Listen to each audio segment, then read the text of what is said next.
അതിന്റെ അടിയെ നോക്കിയൊരു കളവ് പറയുന്നത്. കളവ് പറയാതെ നിൽക്കൂലെന്തായിരുന്നു 48ാമത്തെ കളവക്ക്. ഇത് ഞാൻ വെറുതെ പറയല്ല. നിങ്ങളൊരു മുസ്ലിയാരെ സ്വകാര്യമായിട്ട് വിളിച്ചു ചോദിക്കും, മുസ്ലിയാരെ നിങ്ങൾ ചെയ്യുന്ന അദ്ദാദ് റാത്തീബ് ഇതൊക്കെ തെറ്റല്ലേ? ജീവിക്കണ്ടേ എന്ന് ചോദിക്കുകയാണ്. നിങ്ങൾക്ക് എത്ര ശമ്പളം കിട്ടുന്നത്? 1500. നിങ്ങൾക്ക് എത്ര കിമ്പളോ? 15000. പിന്നെ എങ്ങനെ കിമ്പളം ഒഴിവാക്കി ശമ്പളത്തിൽ മാത്രം നിൽക്കൂ? അപ്പൊ എന്താ ഒരു മുസ്ലിയാരെ വിളിച്ച് നിങ്ങൾ എന്തിനാ അദ്ദാദൊക്കെ ചെല്ലുമ്പോ ജീവിക്കണ്ടേ എന്നാണ് എല്ലാവരും ചോദിക്കുന്നത്. ആ ജാതി അങ്കൽത്തേക്ക് പോകുന്നു കേട്ടോ, അത് മനസ്സിലാക്കി വെച്ചോണ്ട്. ഞങ്ങൾക്ക് വേണ്ട, അത് കളവാണത്, പച്ചക്കള്ളം എന്നിട്ട് പറയട്ടെ ബാക്കി. അതുകൊണ്ടാണ് ഞാൻ പറഞ്ഞത് 50,000 വീതം മാസം ഏറ്റവും പേരോടക്കമുള്ള ആളുകൾക്ക്, കുറച്ച് സ്ട്രോങ് ഉള്ള ആളുകൾക്കൊക്കെ നല്ല സംഖ്യയായിട്ട് കൊടുക്കുക. എന്നിട്ട് നിങ്ങൾ അവിടെ ഇരുന്നോളി അറിയാം, എന്നാൽ തന്നെ ഈ സമുദായം നന്നാവും. അപ്പോ സ്ട്രോങ് കൂടുന്നതിനനുസരിച്ച് കോടി കൂടുന്ന പറഞ്ഞത്. നിങ്ങളെ കോടി കണ്ടിട്ടല്ല ഞങ്ങൾ ദീനീ പ്രവർത്തനം നടത്തുന്നത്. ഞങ്ങളെ വലത് കൈയിൽ സൂര്യനും ഇടത് കൈയിൽ ചന്ദ്രനും വെച്ചു തന്നാലും ഈ പ്രബോധന പ്രവർത്തനത്തിൽ നിന്ന് ഞങ്ങൾ പിന്തിരിയൂല. ഇനി പിടിച്ചോ 49ാമത്തെ നുണ. അത് വല്ലപ്പുഴയുമായി ബന്ധപ്പെട്ട്.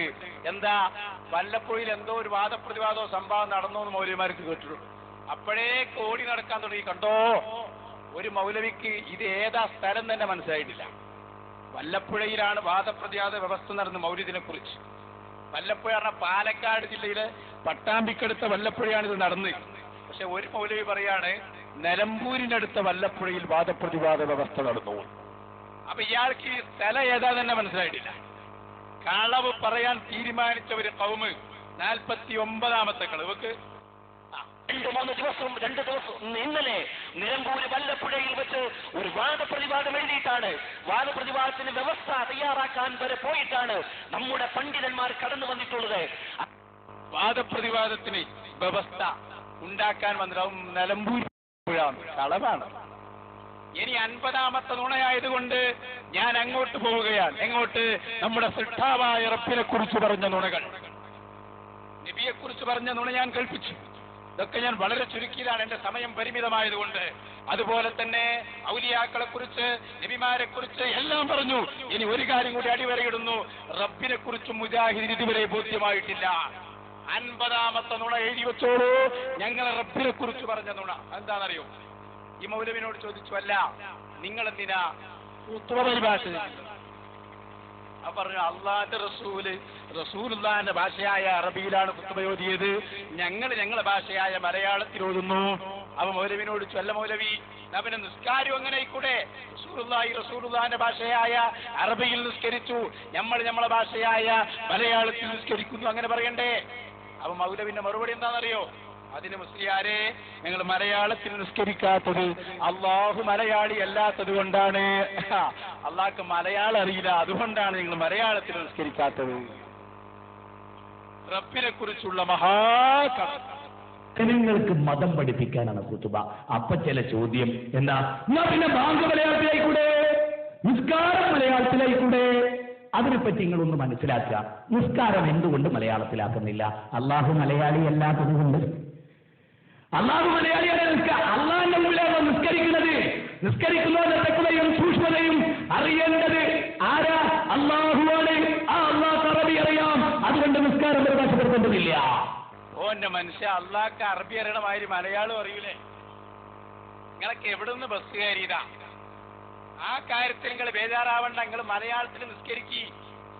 കഴിഞ്ഞ മാതൃഭൂമി ആഴ്ചപ്പതിപ്പിൽ കാരശ്ശേരി എഴുതിയ പോലെ ദൈവത്തോട് സംസാരിക്കുന്നത് നമ്മൾ അറിയണം, അതുകൊണ്ട് മലയാളം നിസ്കാരത്തിലാക്കണം എന്ന് എഴുതി.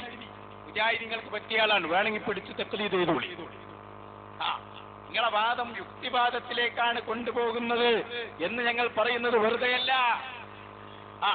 ഇനി പിടിച്ചോ 51ാമത്തെ കളവ് എന്താണെന്നറിയോ? ഒരു മൗലവിനോട് ചോദിച്ചു, മൗലവി സ്ത്രീധനം ഹറാമാണോ? സ്ത്രീധനം ഹറാമാണെന്നുള്ളതാണ് 51ാമത്തെ കളവ്. സ്ത്രീധനം ഹറാമാണെന്ന മുജാഹിദിന്റെ വാദം 51ാമത്തെ കളവാ. സ്ത്രീധനം നിരുത്സാഹപ്പെടുത്തേണ്ടതാണ്, പക്ഷെ ഹറാമാണെന്നൊന്നും പറയാൻ പാടില്ല, പച്ചത്ത് കള്ളാണ്. പക്ഷെ 52ാമത്തെ കളവ് നിങ്ങൾ നോക്ക്, എന്താണെന്നറിയോ? ഒരു മൗലവിനോട് ചോദിച്ചു, അല്ല സ്ത്രീധനം ഹറാമാണെന്ന് ഖുർആനിലുണ്ടോ? അപ്പൊ മൗലവിന്റെ മറുപടി എന്താ? സ്ത്രീധനം ഹറാമാണെന്ന് ഖുർആനിൽ എങ്ങനെ ഉണ്ടാവോ? കാരണം സ്ത്രീധനം പിന്നെ വന്നതല്ലേ, ഇങ്ങനെ ഒരു മുസീബത്ത് വരാണ്ട് ഇത് അള്ളാഹ്ക്ക് എന്നെ മുമ്പ് അറിയോ? അപ്പൊ അള്ളാഹ്ക്ക് പോയി പറയില്ലേ? പണ്ടൊക്കെ അവര് പറഞ്ഞിരുന്നെന്താ? പണ്ടൊക്കെ അവര് പറഞ്ഞിരുന്നത് അമ്പിയാക്കൾക്ക് പോയി പറയില്ല. ഇപ്പൊ പറഞ്ഞ അള്ളാഹു അദൃശ്യകാര്യം അറിയില്ല. കേട്ടോ നിങ്ങൾ സക്കരിയാനെ ഉദ്ധരിച്ച് മൻസൂർ അലി പറയുന്നത്. സ്ത്രീധനം ഹറാമാണെന്ന് ഖുർആനിലുണ്ടോ, സ്ത്രീധനം ഹറാമാണെന്ന് ഹദീസിലുണ്ടോ എന്നൊക്കെ ചിലർ ചോദിക്കുന്നുണ്ട്. ഖുർആനിലുണ്ടാവില്ല കൂട്ടരെ, എങ്ങനെ ഒരു മുസീബത്ത് വരാണ്ട് അള്ളാഹ്ക്കത്തെ നേരത്തെ അറിയുന്നു പറയുന്നുണ്ട്. അങ്ങനെ ചോദിക്കുന്നൊരു പ്രസംഗം അദ്ദേഹത്തിന്റെ. അപ്പോഴാണ് നമ്മുടെ നാട്ടിലെ ന്യായീകരണങ്ങളുണ്ട്. സ്ത്രീധനം ഹറാമാണെന്ന് ഖുർആനിലുണ്ടോ, സ്ത്രീധനം ഹറാമാണെന്ന് ഹദീസിലുണ്ടോ എന്നാണ്. ഹറാമാണെന്ന് ഖുർആനിൽ ഹദീസിലുണ്ട്. എങ്ങനെ ഇങ്ങനെ സംഗതി ഉണ്ടാവുന്ന അള്ളാഹ്ക്ക് നേരത്തെ അറിയില്ലല്ലോ. അപ്പൊ അള്ളാഹ്ക്ക് നേരത്തെ അറിയില്ല സക്കരിയ പറഞ്ഞത് അത് മറ്റേ മൗലവി ഉദ്ധരിച്ചതാണ്. പെരുന്നുണയല്ല ഈ പറയുന്നത്. അള്ളാഹ്ക്ക് ആ ദൃശ്യം അറിയില്ല, പിന്നെ ഫൽക്കാഞ്ഞി അറിയാം. എന്തെങ്കിലൊക്കെ പറയാനല്ലാതെ ഇവരെ സംബന്ധിച്ച് എന്തു പറയാനാ? പിടിച്ചോ 53-ാമത്തെ നുണ. അതെന്താണെന്നറിയോ? സുബ്ഹാനല്ലാഹ് എന്ന ദിക്ർ ചൊല്ലിയാൽ ഇസ്ലാം എന്ന് പുറത്താകും. നുണകളുടെ ചാക്കുകളല്ലേ. 5 മിനിറ്റ് പ്രസംഗിച്ചാൽ നുണകൾ 53 പിടിച്ചോളൂ. സുബ്ഹാനല്ലാഹ് എന്ന ദിക്ർ 99 തവണ ചൊല്ലിയാൽ ഇസ്ലാം എന്ന് പുറത്ത് വെക്ക്. ബാലുശ്ശേരിക്കാരൻ പറയുന്നത്. ഒരാൾ ലോറി നിസ്കാരത്തിന് ശേഷം സുബ്ഹാനല്ലാഹ് അൽഹംദുലില്ലാഹ് അല്ലാഹു അക്ബർ ഇത് 33 വട്ടമാണ്. എല്ലാവർക്കും അറിയാം. ലോകത്തൊരു മുസ്ലിമിന് എതിരെ അഭിപ്രായമില്ല. ഒരാള് നമ്മളോട് ചോദിക്കണ ഇക്കാക്ക സുബ്ഹാനല്ലാഹ് എന്നതിന്റെ അർത്ഥം എന്താ? ഓ അള്ളാഹു എത്ര പരിശുദ്ധനാണ്. ആണോ? ആ അതെ. സുബ്ഹാനല്ലാഹ് എന്ന് പറയുന്നത് നല്ലതാണോ? ആ നല്ലതാണ്. എന്നാലേ ഞാൻ എല്ലാ ഫർദ് നിസ്കാരത്തിനും 99 വട്ടം ചൊല്ലു ഓരോ ദിക്റും എന്ന് അയാൾ തീരുമാനിച്ചാലോ അവസ്ഥ കഥ കഴിഞ്ഞു. അയാളെ കഥ കഴിഞ്ഞു. ഞാൻ കഥ കഴിക്കുന്നല്ല, അയാളെ കഥ കഴിഞ്ഞു. ഇസ്ലാം എന്ന് പുറത്തുപോയി. ശ്രദ്ധിച്ചിരങ്ങള് സുബ്ഹാനല്ലാഹ് എന്നുള്ള ദിക്ർ 99 വട്ടം ചൊല്ലിയ ഇസ്ലാം എന്ന് പുറത്താണ്. നൂററ്റായ ദുന്യാവ് തന്നെ പുറത്തു വേണം വട്ട.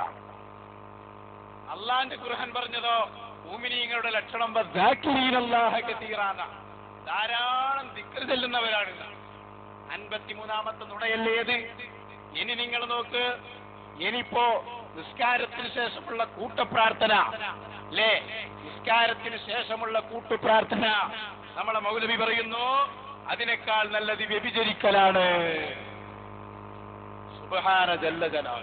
ഒരു തിന്മ ഒരാൾ വ്യഭിചരിക്കുന്നതിനേക്കാൾ, ഒരാൾ മദ്യപിക്കുന്നതിനേക്കാൾ, ഒരാൾ പലിശ കൊടുക്കുന്നതിനേക്കാൾ, ഒരാൾ ഈ നിലക്ക് അധർമ്മം പ്രവർത്തിക്കുന്നതിനേക്കാൾ, അളവിലും ദുഃഖത്തിലും കൃത്രിമം പ്രവർത്തിക്കുന്നതിനേക്കാൾ പിശാചിന് ഏറ്റവും ഇഷ്ടം നമസ്കാരത്തിന് ശേഷമുള്ള കൂട്ടപ്രാർത്ഥനയാകുന്ന ബിദ്അത്ത്, സുബഹിക്ക് ശേഷമുള്ള കുനൂത്താകുന്ന ബിദ്അത്ത്. ഒരാൾ വ്യഭിചരിക്കുന്നതിനേക്കാൾ വലിയ തിന്മ സുബ്ഹാനല്ലാഹ്. പച്ചക്കള്ളം വേറെ. കണ്ടങ്ങൾ 54-ാമത്തെ കളവ് പറഞ്ഞെന്താ? നിസ്കാരത്തിന് ശേഷമുള്ള കൂട്ടപ്രാർത്ഥനയേക്കാൾ നല്ലത് വ്യഭിചരിക്കലാണ്. എന്നിട്ട് ലാസ്റ്റ് 55-ാമത്തെ ഒരു കളവ് ഇത് പറഞ്ഞത് സുഫിയാൻ സൗരിയാണ്. ഞാൻ പരസ്പരത്തൊന്നും പറഞ്ഞു നിസ്കരിച്ച് ദ്വാരിക്കണക്കാൾ നല്ലത് വ്യഭിചരിക്കലാണ് എന്ന് സുഫിയാൻ സൗരി പറഞ്ഞ വാദം കാണിച്ചെന്ന ഞങ്ങൾ മുജാഹിദാവും. നിങ്ങൾ കാണിക്ക് എന്തൊരു നുണയാണ് ഈ പറയുന്നത്. സുഫിയാൻ സൗരിന്റെ ഏത് കിതാബിലാണുള്ളത്? ആരാ പറഞ്ഞത്? എവിടെയാ പറഞ്ഞത്? അപ്പൊ അള്ളാഹിനെ കുറിച്ച് തന്നെ ഇവർക്ക് വിശ്വാസമല്ല. അള്ളാഹിനോട് തോർക്കുന്നല്ല ഈ പറയുന്നത്. അവിടെ ഞാൻ ചില കളവും കൂടി അതിലേക്ക് ചേർക്കുകയാണ്. 55 കളവാണ്.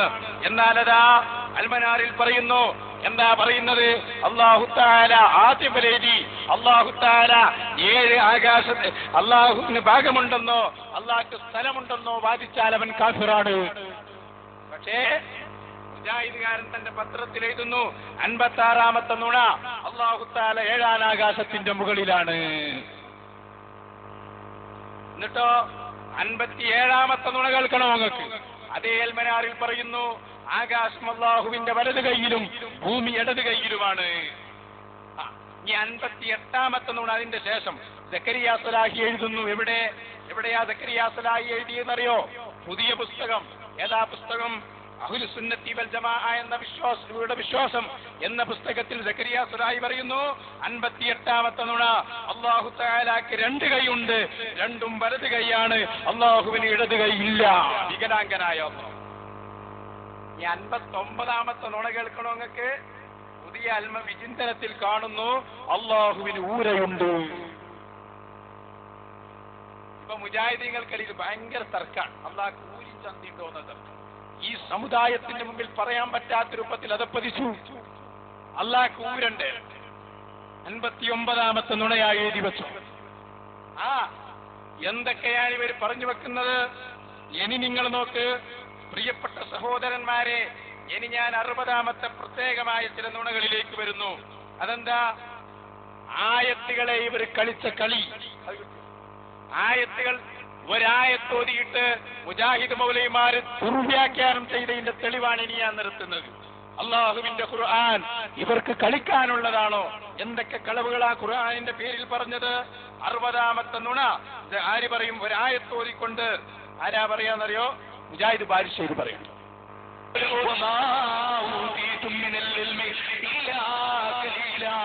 വളരെ കുറച്ച് മാത്രമേ നിങ്ങൾക്കറിവുള്ളൂ. പ്രായം ചെല്ലുമ്പോ ബുദ്ധി ചുളിഞ്ഞു പോകും.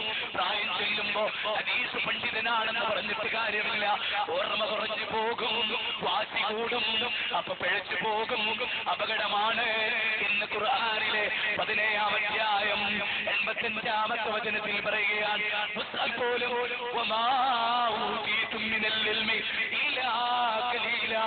വളരെ കുറച്ച് മാത്രമേ നിങ്ങൾക്കറിവുള്ളൂ. പ്രായം ചെല്ലുമ്പോ ബുദ്ധി ചുളിഞ്ഞു പോകും. പ്രായം ചെല്ലുമ്പോ ഹദീസ് പണ്ഡിതനാണെന്ന് പറഞ്ഞിട്ട് കാര്യമില്ല. ഓർമ്മ കുറഞ്ഞു പോകും, വാശി കൂടും, അപ്പൊ പിഴച്ചു പോകും. അപകടമാണ്. എന്ന് എന്തായി? എന്നതിന്റെ അർത്ഥാണ് എലപ്പന്ത്? പ്രായം ചെല്ലുമ്പോ ബുദ്ധി ചുളിഞ്ഞു പോകും. പച്ച നുണ പറയുന്നേ അള്ളാന്റെ ഖുർആന്റെ പേരിൽ. അപ്പൊ ഖുർആനിന്റെ പേരിലും നുണ. മഹാനായ നബി പറഞ്ഞ വാക്ക് ഓർക്കുക, അവസാന കാലത്ത് ദജ്ജാലുകൾ വരും, കസ്സാബൂൻ. മഹാനായ മുഹമ്മദ് റസൂലുള്ളാഹി. ഇനി 61ാമത്തെ കാണണോ? നമ്മുടെ സൂറത്തു യാസീനിലെ ഒരു വാചകമുണ്ട്, ലിയുൻദിറ മൻ കാന ഹയ്യാ. ഖുർആൻ അത് ജീവിച്ചിരിക്കുന്നവരെ പേടിപ്പിച്ചറിയിക്കാനുള്ളതാണ്. പക്ഷേ മരിച്ചവരോട് ഓതരുത് എന്നല്ല അതിന്റെ അർത്ഥം. മരിച്ചവരെ മുമ്പിൽ ഓതണം, അത് റഹ്മത്ത് കിട്ടാൻ വേണ്ടി, അത് വേറൊരാവശ്യം. പക്ഷെ ഒരു മൗലവി പറയുന്നു, മരിച്ചോടത്ത് ഖുർആൻ ഓതരുത് എന്ന് എവിടെയുണ്ട്? ഖുർആനിലുണ്ട്. മരിച്ചോടത്തെ ഓതാൻ പാടില്ല എന്ന് ഖുർആനിലുണ്ട്. അതെവിടെ? ലിയുൻദിറമൻകാന ഹയ്യന്റെ അർത്ഥം മുമ്പെന്താ പറയുന്ന അറിയോ? ഓ, ഇത് മരിച്ചോടത്ത് ഓതാനുള്ളതല്ല. ഓതി അർത്ഥാണ് പറയുന്നേ. കണ്ടോ? 61ാമത്തെ നുണ. അതാര് പറയും? മുജാഹിദ് ബാരിശ്ശേരിന്. യാസീനിൽ ലിയുൻദിറമൻ കാന ഹയ്യ എന്നതിന്റെ അർത്ഥമായി മൂപ്പര് രേഖപ്പെടുത്തുന്നത് ഇത് മരിച്ചോർത്ത് ഓതാനുള്ളതല്ല. മൂപ്പർക്ക് കഴിഞ്ഞിട്ടില്ലല്ലോ, അതുകൊണ്ടൊന്നും കഴിയില്ല. അതിന്റെ കൂടെ തന്നെ ഞാൻ മറ്റത് കൽപ്പിച്ചു തരാം. ഏത്? അയാൾ വ്യക്തമായി പറയുന്നുണ്ട് മരിച്ച സ്ഥലത്ത് ഓതേണ്ടത് മാതൃഭൂമിയാണ്. മൂപ്പർക്ക് 1, 2 അല്ല, 1 ബാക്കിയുണ്ട്. അതിട്ടോ 62ാമത്തെ നുണയായി വരട്ടെ. മഹാകളവാണ്. അതാണ് നല്ലത് എന്ന് 62ാമത്തെ കളവ്. എന്നിട്ട് അതിനെ തയ്യാസാക്കുന്നത് 63ാമത്തെ കളവ്. അത് വരട്ടെ. ചോദ്യതാണ്, ഒരു മരിച്ച വീട്ടിൽ ഖുർആൻ വായിക്കലാണോ നല്ലത്? മാതൃഭൂമി, മലയാള മനോരമ, മാധ്യമം പോലെയുള്ള പത്രങ്ങൾ വായിക്കലാണോ നല്ലത്? അപ്പോ വിവരല്ലേലോ. അതുകൊണ്ട് മൂപ്പര മറുപടി എന്തറിയോ? ഖുർആൻ വായിക്കലാണ് നല്ലത്. അച്ചോദ്യം എന്നോടാണ്, ഞാൻ എന്താ പറയോ? മാതൃഭൂമി വായിക്കലാണ് നല്ലത്.